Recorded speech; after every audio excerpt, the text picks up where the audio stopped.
Hello and welcome to another episode of the Make More Placements podcast. Today we're going to talk about 6 reasons to increase the fee you're charging for your recruitment or search services, especially during a session. So if you're watching the live streams, give us a write live in the comments. Let us know that you're with us. If you're watching the replay, let us know by writing the word replay in the comments. We're going to start in just a second. 6 reasons to increase your fee that you're charging for your recruitment or search services, especially during recession. So look, we're going to run through this really quickly. It's been a while since we've done a new episode of the podcast. Been working on a few other projects. We are going to be back every week with an episode going forward. This being the first one, 6 reasons to increase your fee. So look, let's dive right in. Reason number 1 is higher margins in your business. The reason number 1 is higher margins in your business. Terry, can you just very quickly explain what we mean by higher margins? Yeah, and also just to go back one, it sounds almost, I guess as you're listening to this right now, you're going, put your fees up during the recession. It almost sounds counterintuitive. I promise you, stay to the end and all be explained. And you'll understand why many businesses do just this. But ultimately, number 1 is, as Drew said, is high margins. At the end of the day, you're in business to make a profit.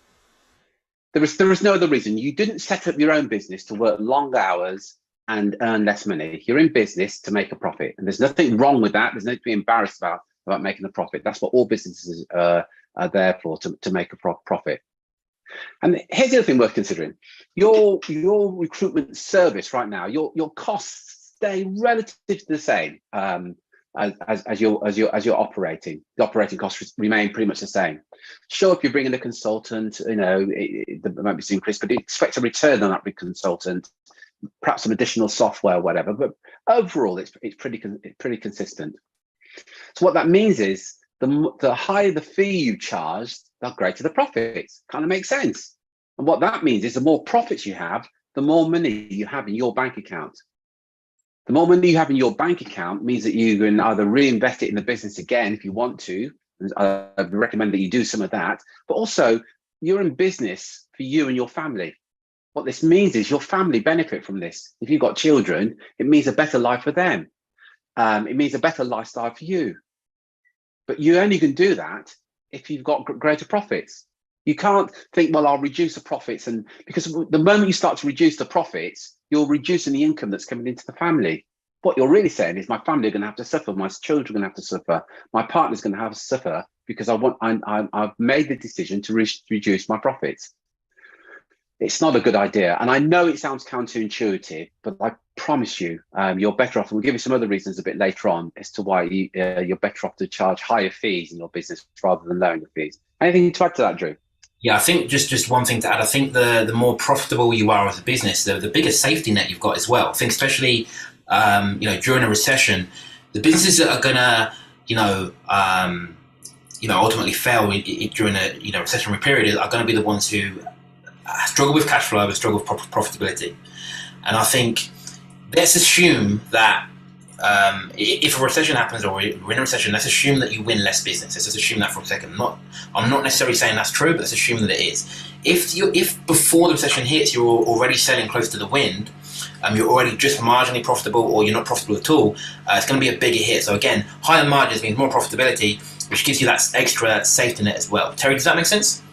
Makes perfect sense. It reminds me, we all can remember when the pandemic hit and we couldn't work and things were pretty tight. What we found was the recruitment businesses that were close to that edge, they disappeared altogether. Those businesses were brittle. Now, those businesses actually blamed the pandemic, said we went out of business because of the pandemic.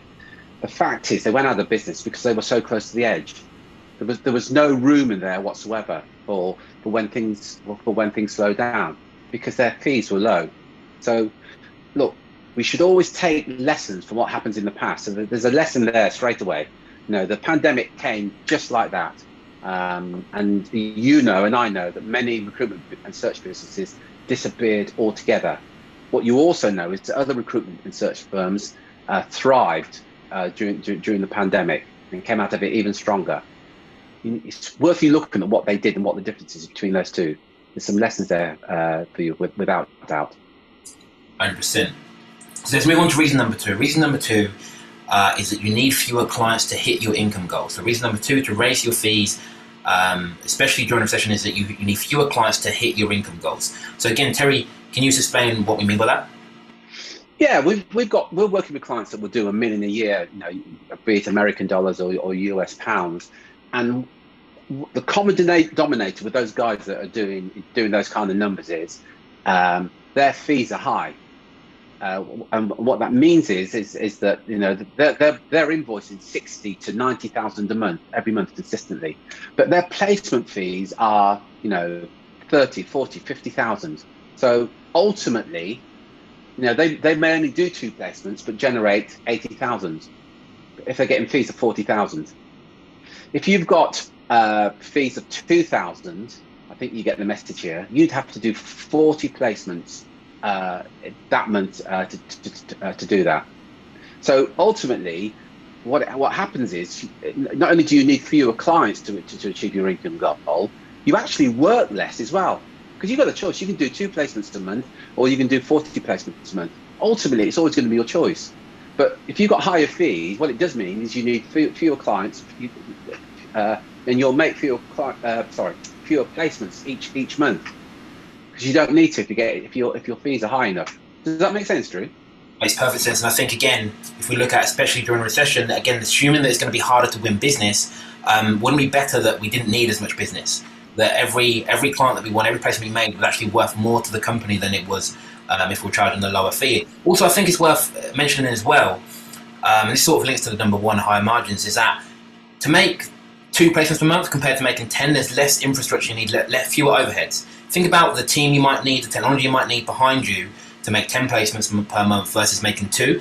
Again, it's a stark difference. So the fewer clients you need, and therefore the smaller business you need to have as well in terms of what you have in place to support those clients. Terry, does that make sense? Perfect sense, yeah. Awesome. So that brings us on to number 3. Number 3 is you get a higher caliber of clientele. So one of the reasons to raise your fees, especially during a recession, is you get a higher caliber of clientele. Terry, can you explain what we mean by that?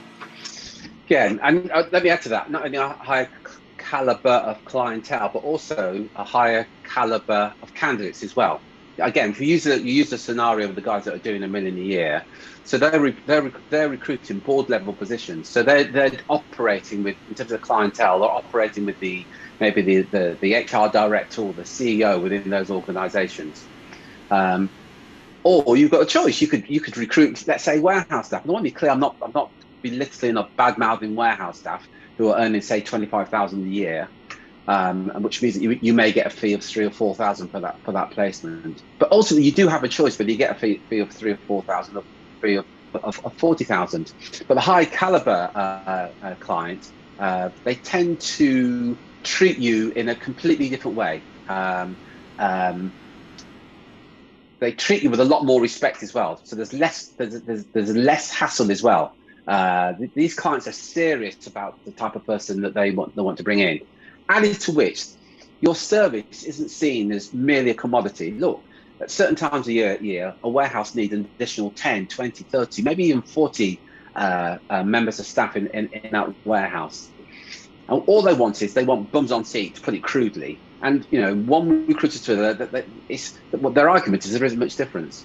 When you recruit at a more senior level, when you recruit in operating with a high caliber client, it's then a business critical role, and you've now become a premium provider for that client. Does that make sense, Drew? This makes perfect sense. Again, just to recap. First is higher margins. Secondly, you need fewer clients to your income goals. Number 3 is to get a higher caliber of clientele, which brings us on to number 4, which is better results. Terry, again, can you explain what we mean by that? Yeah, look at it from the client's point of view. You can work with the client, and I'll stay with the warehouse staff. You may be getting a fee of 3,000 or 4,000 for the placement of that candidates.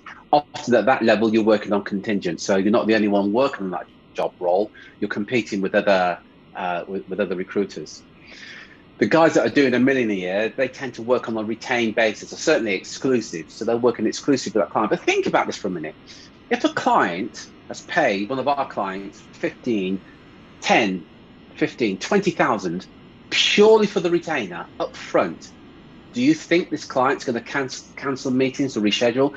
Do you think this client's going to ignore you when you call them? Do you think this client's going to ghost you when you send through the CVs or the resumes?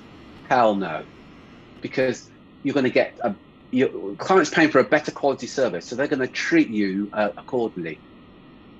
Does that make sense, Drew? It does. Ultimately, I think you get, you mentioned it earlier, you get the higher your fee is, you get more buy-in from the client, which means the more they're bought in terms of responding to you, getting back candidate feedback, that sort of thing, the better service you can actually deliver. If you think about, your service at the moment, anytime it goes wrong, so again, sometimes it's going to be your fault, but a lot of the time it's going to be because the client hasn't got back to you soon enough, or they haven't given you the right job description, or things like that. This client's done something that's sabotaged your ability to do your best work, right? So, but the higher that you charge, the more bought in the client's going to be in terms of them actually taking your lead, right? And it's partly a positioning thing as well. We want to move from being, a service provider to being a paid expert. When you're the expert, yes, you're getting a higher fee, which is obviously great, but also the client's taking your advice on what's the best way to get the outcome that I want. Like, if I'm the client and I want to hire I want to find the best candidates in the market, I'm listening to you as a recruiter, like, what's the best way to get me this outcome? Which means you can lead the process, better results for you, easier life for you, but ultimately better results for the client as well. So that's number 4, better results. Number 5 is no price wars. So again, the 5th reason to increase your fees, especially during a recession, is no price wars. Again, Terry, can you explain what we mean by that? Yeah, no price wars, because now you're not competing on price. Now when the client's not going to say to you, if I can get this for 8%, 10% or something ridiculous, you can't be undercut by your competition, because you're now the premium provider. Now this, I admit, this is kind of a difficult concept to get your head around, but what we found is the individuals that have the high fees, they have less resistance to their fees. They have so much less resistance to their fees altogether, because they're not competing with price. Now, your competitors find this difficult, because your competitors will say things, yeah, but we're cheaper. But think about it. Ask the hiring manager this question: do you want the cheapest recruiter, or do you want the best candidate? See, 99.9% of clients, hiring managers, they want the best candidate for the role. So if all you're saying is, yeah, but we're cheaper, all you're saying is that we're a cheaper recruiter. What we know is for sure is that you can't claim to be good and cheap, rather one or the other. Does that make sense, Drew? So, yeah, it does. It makes perfect sense. And again, it brings on to number 6, which is less competition. Again, often, look, there's 2 ways to raise your prices in recruitment. Either you can, increase the percentage that you charge, right? So if you charge 20% now, you can charge 21%, which is obviously an increase in price. The other way, and probably the easiest way, the way you're going to get less resistance, is simply by moving up the food chain. So rather than recruiting for salaries of 50k, you start recruiting for salaries of 100k, right? So we're still charging the same 20%, but now rather than 20% of 50k, it's 20% of 100k, right? So they're the 2 ways. One of the, I guess, sort of common beliefs in recruitment is that one of the reasons people want to operate or stay at the lower end is because they believe there's more opportunity down there. There's more vacancies, there's more opportunities to win business, which is, possibly true, right? But the difference is the higher up the food chain you go, there's actually less competition. So yes, there's more opportunities further down, but there's more competition because everyone wants to operate at that level, which means although it might be easier to win business, often the business is contingency. Often you're competing with 2, 3, 4, depending on what the market's like, sometimes 10 other firms for the same role, which means your fill rates significantly drop. The higher up you go, clients actually want to work with you exclusively or on a retained basis. It's a lot easier to get exclusive agreements or retained agreements higher up you go. There's actually less competition. When there's less competition, your fill rates go up, and obviously your sales conversion goes up as well. Terry, anything you'd add to that? Yeah, just that bit, this less competition. Undoubtedly, most recruiters believe it's easier to get job orders at the bottom of the market. I think they're absolutely right, actually. As Drew said, there's more opportunities. It's a bit like if you imagine a triangle. At the bottom is the entry-level roles, and at the top you've got the MDs, the CEOs, and so on. So undoubtedly there's less opportunities there. But as Drew rightly pointed out, it's because it's easier to get job orders, because for the majority of recruiters out there, they get the confidence from the fact that there's lots of job orders out there. they will tend to go for the bottom of the triangle, so to speak, because they see it as easier. And it is easy to get job orders, but that's what you're getting. You're simply getting job orders along with all your other competitors as well. Whereas at the top end, you're going to get retained job orders. You're going to get exclusive job orders. You're going to be the only one working on those job orders at a higher fee. So it's so much easier. I think Drew and I were talking offline, before this call, and Drew made a good point. Ferrari don't have to compete with the likes of Ford or Vauxhall or Skoda or whoever, and so they leave that market to those guys, which is about 80% of the market. They can fight amongst themselves for the low price and the low profits as well. And what we're encouraging you to be is to be the Ferrari of your market, because you will have less competition. Thanks, Drew. 100%. So look, that's it for today. 6 reasons to increase your fee, especially during a recession.